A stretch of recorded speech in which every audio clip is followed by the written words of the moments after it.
Hello friends, welcome to my channel.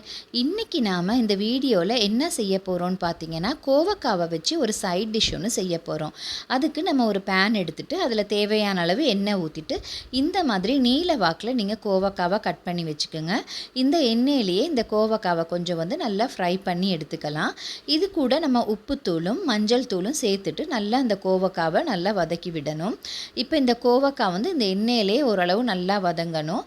இந்த உப்பும் மஞ்சளும் நல்லா சேர்ந்ததுக்கு பிறகு நல்லா அந்த கோவக்காவை வதக்குனதுக்கு பிறகு கொஞ்சம் தேவையான அளவு தண்ணி ஊற்றி கோவக்காவை மூடி போட்டு வேக விடுங்க.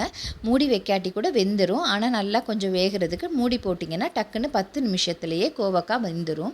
கோவக்காய் எப்பயுமே ஒரே மாதிரி செய்யாமல் ஒவ்வொரு நாளும் நம்ம டிஃப்ரெண்ட்டாக செஞ்சு சாப்பிட்டோம்னா ரொம்ப நல்லாயிருக்கும்.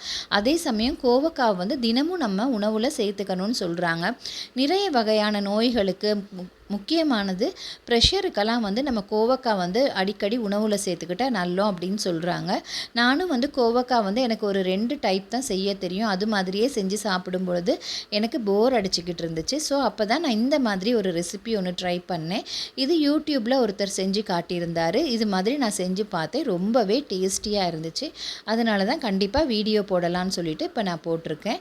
இப்போ பாருங்கள், கோவக்காய் நல்லா எண்ணெயில் வதங்கியிருக்கு. இதில் உப்பும் மஞ்சளும் போட்டிருக்கோம். நல்லா வதங்கியிருக்கு. இதில் நீங்கள் கொஞ்சம் தண்ணி தெளித்து விட்டுட்டு வேக வச்சுக்குங்க. அப்போ நல்லா வெந்து வந்துடும். பாருங்கள், கோவக்காய் கொஞ்சம் வெந்துக்கிட்டு இருக்கு. இந்த நேரத்தில் நம்ம ஒரு மசாலா அரைச்சிக்கலாம். அதுக்கு நம்ம 2லேருந்து 3 பச்சை மிளகாய், அது கூடவே கொஞ்சம் கடுகு சேர்த்துக்குங்க. கூடவே சின்ன சீரகம், பெரிய சீரகம் கொஞ்சம் சேர்த்துக்கலாம். சேர்த்துட்டு நம்ம முந்திரி ஒரு 4-5 முந்திரி மாதிரி சேர்த்துக்குங்க. முந்திரி போடும்பொழுது இது ரொம்பவே டேஸ்டியாக இருக்கும். 4-5 முந்திரி சேர்த்துட்டு அது கூடவே துருவிய தேங்காவை சேர்த்துக்குவோம்.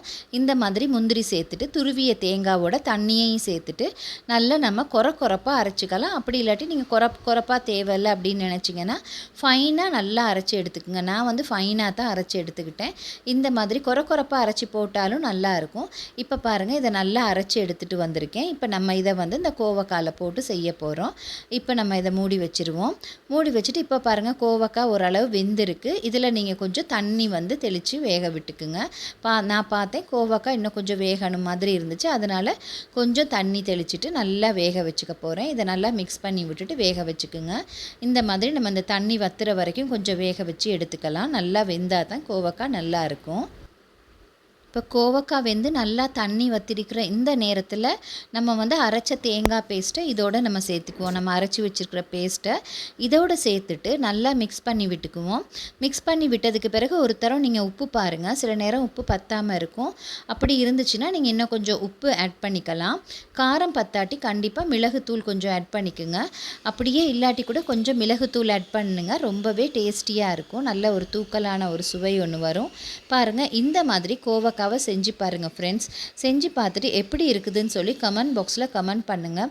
முடிஞ்சால் என்னோடய சேனலை லைக் பண்ணுங்கள், கமெண்ட் பண்ணுங்கள், சப்ஸ்கிரைப் பண்ணுங்கள். பாருங்கள், ஃபைனலாக மிளகுத்தூள் கொஞ்சம் போட்டுட்டு நான் கோவக்காவை ஃபுல்லாக மிக்ஸ் பண்ணி விட்டுட்டு இறக்க போகிறேன். இது நீங்கள் சப்பாத்திக்கு கூட சாப்பிட்டு பார்க்கலாம். ரொம்ப டேஸ்டியாக இருக்கும்.